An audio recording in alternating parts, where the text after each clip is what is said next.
Desde luego, se trata de un documento muy curioso, dijo Sherlock Holmes. A primera vista podría pensarse que no es más que un juego de niños, una serie de monigotes ridículos que parecen estar bailando. ¿Pero qué significan? Ay, Vivi, dice mamá que la computadora no prende. ¿Crees que puedas ayudarle? ¿Y esos monitos? Parece que están bailando. Pues son justo eso. Son monitos que parece que bailan, pero son algo mucho más interesante. Uy, ¿y cómo sabes? Porque están en una historia de Sherlock Holmes. Ya sabes, el detective más famoso de la historia. Y estoy muy segura que son un mensaje. ¿Y sabes qué dice el mensaje?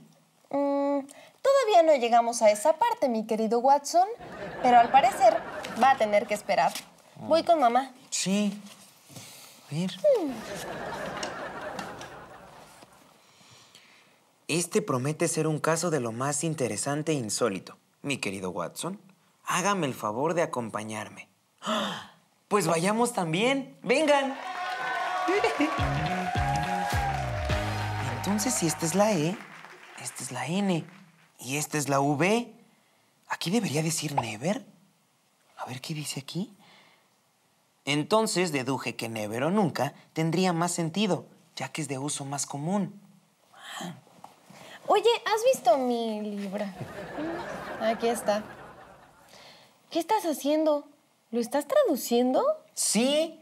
En esta parte de la historia, Sherlock explica cómo entendió el mensaje de los monitos bailarines.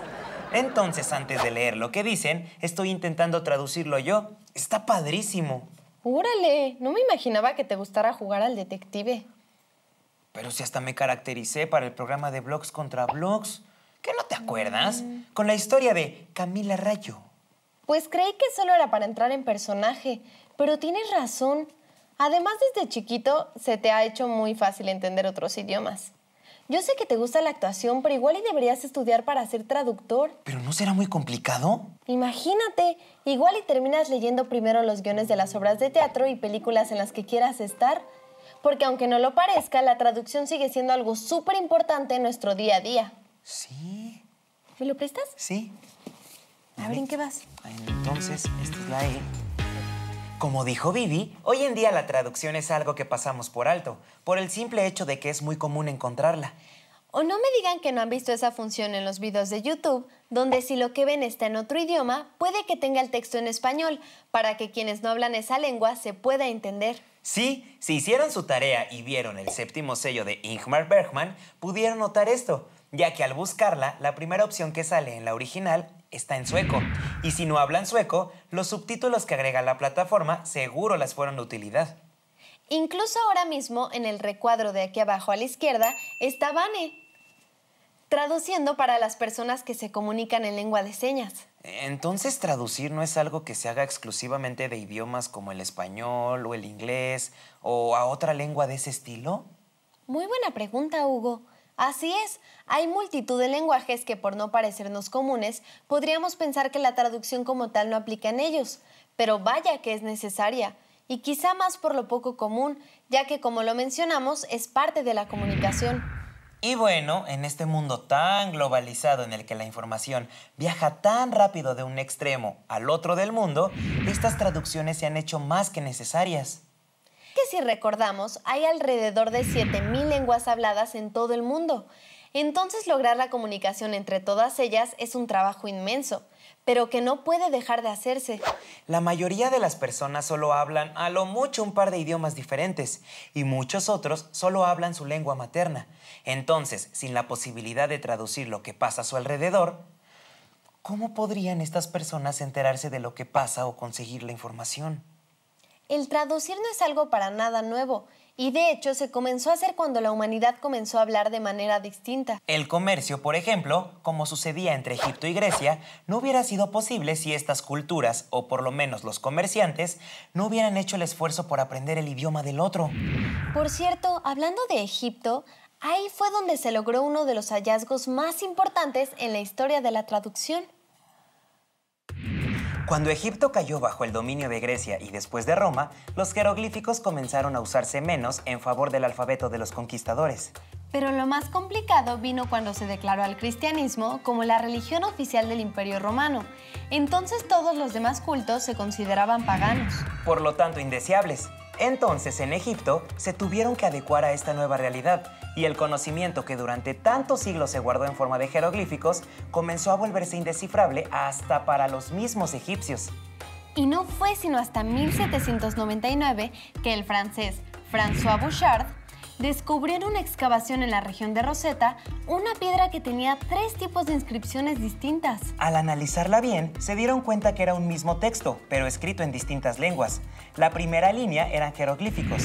La segunda agrupación de caracteres era conocida como demótico, que era como una variación de los jeroglíficos.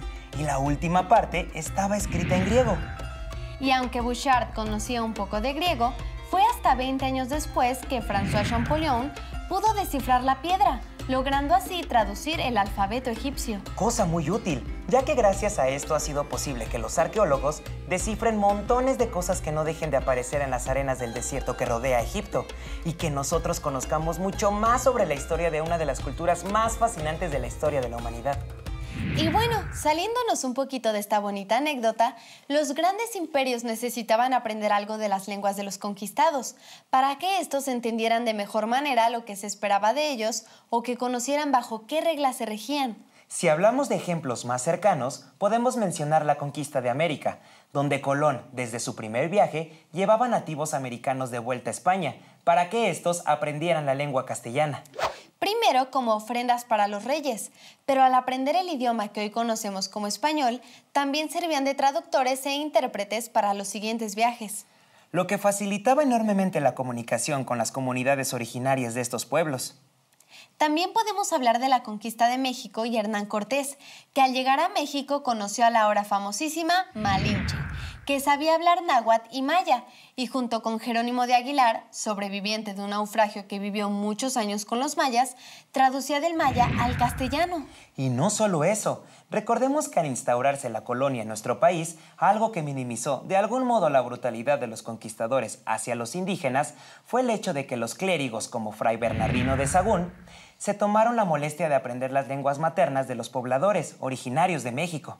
El trabajo de estas personas, especialmente de Fray Bernardino de Sahagún, hizo que la conquista fuera hasta cierto punto menos difícil para los conquistados. También, hablando de Latinoamérica, antes de la llegada de los europeos en 1492, se sabe que había comercio entre distintos pueblos, con lenguas y tradiciones propias, así que eran necesarios intérpretes y traductores para facilitar esta tarea.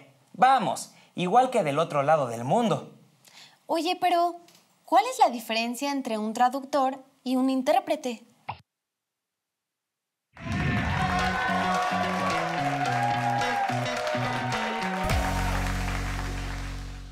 Hola amiguitos, ¿cómo están? Bienvenidos una vez más. El día de hoy vamos a hablar de... La traducción. Cuando se trata de hablar de cómo la globalización hace nuestro mundo más pequeño, es necesario hablar de las traducciones. Exacto, amigos. ¿A poco no se les hace padrísimo que ahora es mucho más fácil saber qué dice una canción en alemán o japonés? Idiomas que antes difícilmente se hablaban o escuchaban en nuestro precioso México. Pero en nuestro blog de hoy vamos a hablar de algo súper importante. ¿Es lo mismo un traductor que un intérprete? Comencemos por definir qué es la traducción. Traducir es el acto de cambiar del idioma fuente, o sea, en el que fue creado, al idioma destino, o sea, al que será traducido. Pero traducir es mucho más que eso. Imagínense que tenemos una frase como It's raining... Kick. It's raining cats and dogs. Si simplemente tomáramos un diccionario y tradujéramos palabra por palabra, o sea, de manera literal, nos quedaría una frase que diría, están lloviendo perros y gatos. ¿Esto les dice algo? La traducción literal parece no tener sentido, y es ahí donde entra el trabajo del traductor, que toma la frase del idioma origen y la interpreta para que tenga sentido en el idioma destino. Para el caso del español, la frase anterior se referiría a una lluvia muy intensa, con truenos bastante estruendosos, como cuando en español decimos... ¡Está lloviendo a cántaros! ¡Sí! Entonces, la traducción se trata de adecuar los elementos del documento original para que tenga sentido en el documento destino, pero traducir sucede solo en el papel, es decir, en documentos escritos. E interpretar es lo mismo, pero es hacerlo en el momento. Por ejemplo, cuando alguien va a dar una conferencia a otro país, digamos que nosotros vamos a Japón para hablar de... Necesitaríamos un intérprete japonés que nos escuchara e interpretara nuestro discurso a la audiencia que nos viera. Pero a veces, con la inmediatez que necesitamos, las traducciones puede que no salgan bien. Cuando recién comenzaban los traductores automáticos en las computadoras e internet, todo el mundo estaba fascinado, porque parecería que entendernos entre lenguas muy pero muy diferentes iba a ser tan sencillo como meter la oración a un traductor y ¡voilá! Este haría todo por nosotros. Pero no, al hacerlo pasaban cosas como escribir en inglés "The spirit is willing, but the flesh is weak", lo que en español sería algo como "el espíritu está dispuesto, pero la carne es débil", una cita tomada directamente del séptimo sello, pero que al traducirlo al ruso con un traductor automático antiguo y devolverlo al inglés, regresaba como "The wine is agreeably, but the flesh has spoiled".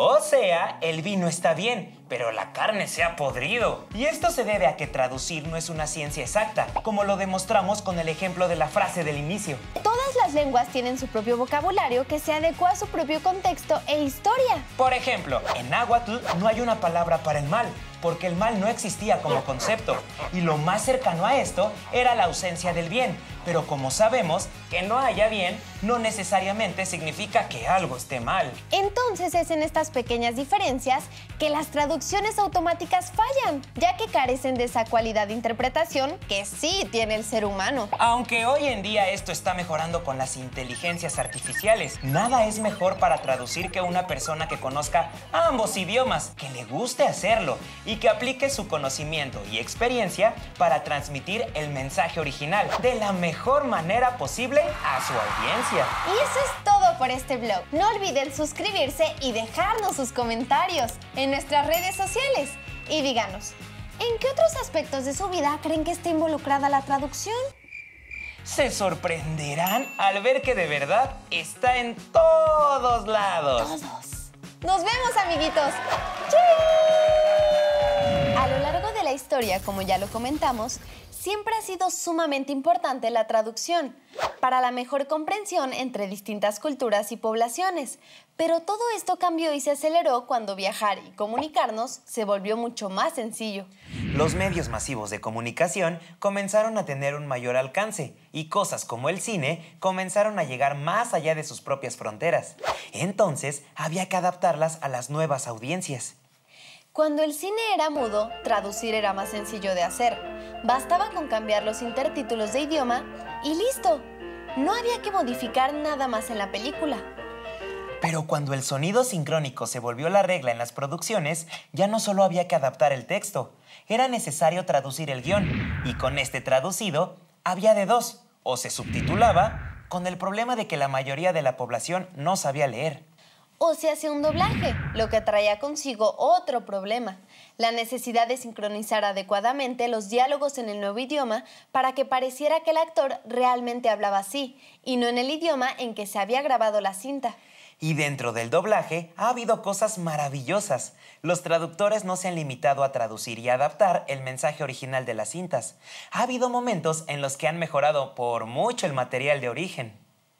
De esta manera, los productos que consumimos nos parecen más cercanos y nos identificamos mucho más con ellos. Tomemos esta escena de Shrek 2, que subtitulada tal vez no nos diga mucho, pero con el doblaje latino a más de uno le ha sacado una buena carcajada.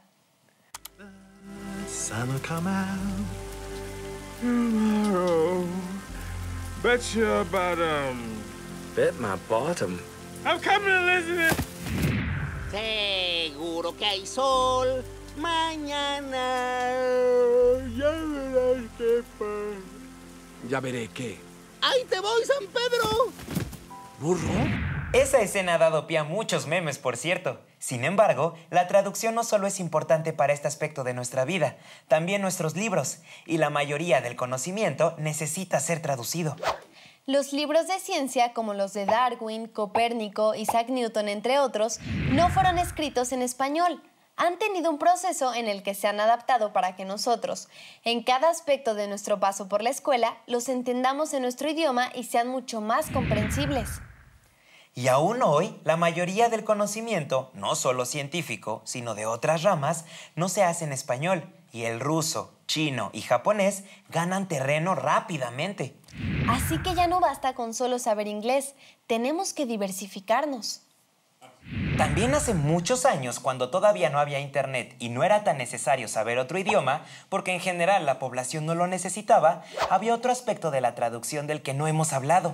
Sí, porque en ese entonces tampoco todos los inventos y la tecnología se producían en todos los países. Así que era necesario traducir los famosísimos instructivos.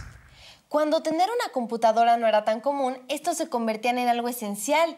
Incluso hoy, para conectarnos a internet o hacer algo funcionar, hay un instructivo detrás. Instructivo que ha sido traducido a muchísimos idiomas distintos para que el usuario pueda sacar la máxima experiencia de lo que compra. Aunque rara vez nos damos el tiempo para leerlos. Pero ¿me creerían que también traducir ha salvado muchas vidas?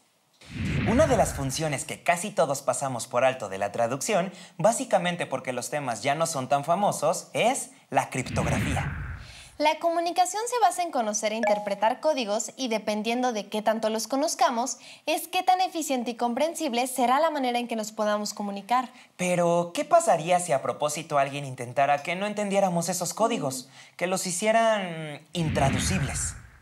Pues la criptografía se refiere a eso, que se define como el arte de escribir en códigos ocultos. Entonces solo quienes conocen el código pueden descifrar el mensaje. Si investigamos más sobre el tema, podemos encontrar cosas muy peculiares y sencillas, pero la realidad es que la criptografía ha tenido su mayor auge en tiempos de guerra.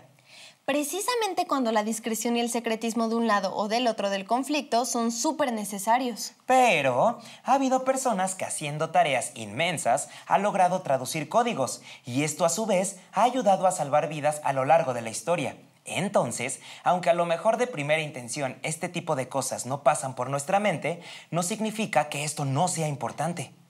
Es por eso que quisimos rescatar un poco el tema y si les interesa ver esto más o menos aplicado, les recomendamos la película El Código Enigma, protagonizada por Benedict Cumberbatch, que está inspirada en la vida y labor de Alan Turing. El criptólogo inglés que ayudó a descifrar los códigos nazis durante la Segunda Guerra Mundial. Oye, y hablando de la gran importancia de la traducción, esta se aplica a temas tan delicados como el legal. ¿Te has puesto a pensar en si los documentos legales y esas cosas también requieren traducción? La verdad no, pero nuestro invitado de hoy sabe mucho sobre el tema. Él es perito traductor y fue de las personas que renegoció el Tratado de Libre Comercio. Demos la bienvenida a Christopher Sanabria. Hola Viviana, hola Hugo, ¿cómo están? Hola, un gusto que estés aquí. Hola. ¿Cuál es la labor de un perito traductor? Un perito traductor es aquella persona que tiene conocimientos y experiencia en la traducción escrita. Hago esta aclaración porque muchas veces se confunde con la interpretación. La interpretación es el conocimiento verbal de un idioma a otro o una combinación de idiomas. Mientras que la traducción es para documentos. Ahora bien, el perito traductor es un especialista reconocido por la autoridad de gobierno. ¿Cómo surge la necesidad de tener peritos traductores? Bueno, los peritos traductores surgen más en este tiempo de globalización, redes sociales, internet e intercambio comercial entre países, porque se requiere que se certifique una traducción y que ese perito traductor sea reconocido por la autoridad en su país de origen, ¿no? Gracias, nos dio mucho gusto platicar contigo. Cuídate, bye. Bye. Está padrísimo todo lo que nos cuenta Christopher, ¿no crees? Sí, la verdad es que no imaginaba que esta parte de la traducción existiera. Hay muchas cosas que damos por hechas y la verdad casi siempre hay mucha gente detrás haciendo ese trabajo. Claro, pues el trabajo de un buen traductor es formar ese enlace entre las culturas y sus productos, y que las audiencias y lectores apenas sean capaces de detectar que algo está siendo traducido o interpretado. Ahora me queda más claro la importancia de estas personas y su profesión. ¿Y allá en casa, les gustaría ser traductores o intérpretes? Ya vimos que es importante conocer más de un idioma para esto, pero no necesariamente tiene que ser inglés. Puede ser otro que les llame la atención. Como el alemán o el italiano. También puede ser su lengua materna, y esto ayudaría mucho a su comunidad para acercarles la información que proviene de todos lados del mundo. E incluso lengua de señas, que además me encanta. Bueno, ¿y si el ejercicio de hoy lo hacemos sobre traducir algo? ¿Qué les parece? Les vamos a enseñar un método muy sencillo para poder codificar algo. Se llama el método Playfair, creado por Charles Wheatstone. El codificar bajo todas las reglas de este cifrado es un poco complicado, así que para el ejercicio vamos a simplificarlo un poquito. Y lo que haremos será escoger una palabra, en este caso una cortita sin letras repetidas. ¿Qué tal, Noria? ¡Me gusta! Teniendo ya definida la palabra, la pondremos al inicio de una matriz, como la de la imagen. Hay que tener en cuenta que en este caso la I y la J se toman como una misma letra, tanto para escribir el mensaje como para traducirlo. Ya teniendo la matriz, que es la tabla de la imagen, hay que poner bajo cada letra el alfabeto en el orden que lo conocemos. A, B, C y así sucesivamente, para que quede algo así. Tal vez se den cuenta de que las letras en las últimas líneas corresponden a ellas mismas. Y es que, como les dijimos, vamos a simplificar un poquito este método. De todos modos, si no se tiene la palabra correcta, el mensaje va a ser muy difícil de decodificar. Y bueno, el último paso es sustituir las letras. Por ejemplo, si yo quisiera escribir Hugo, tendría que usar las letras de U, L y B, que son sus equivalentes de acuerdo al nuevo código. En pantalla tendrán la matriz para sustituir las letras y lo único que tienen que hacer es traducir este mensaje. Espera, Hugo, vamos a darles algunas pistas. Por ejemplo, van a ver una ñ, que al igual que de la S en adelante, no necesita ser traducida. ¡Y listo! Sabemos que podrán con este mensajito. ¿Descifraron el mensaje? Bueno, si lo descifraron, sabrán que este es nuestro último programa juntos. Ha sido un honor para mi hermana y para mí poder compartirles que la comunicación está en todos lados. Desde el diseño hasta las películas más elaboradas, pasando por la persuasión y todas las teorías que explican la manera en que las personas nos comunicamos. Esperamos haberles enseñado muchas cosas. La comunicación es un arte que sirve para todo. Básicamente, así nos relacionamos los unos con los otros. No importa si quieres ser artista o científica. La cosa es que hayamos podido aprender, compartir y, sobre todo, darle un punto de vista más amplio sobre esta bonita área, disciplina y carrera. Nosotros somos los hermanos Zamora. Muchas gracias por su tiempo y por sus comentarios. Y como pusimos en el mensaje, esperamos volver a verlos. Con algo de suerte antes de resolver el acertijo de los hombrecitos bailarines de Sherlock Holmes. Oye, Bibi, ¿entonces ya aplicaste para la beca en Alemania? Ya te diré. Hasta la próxima. Bye.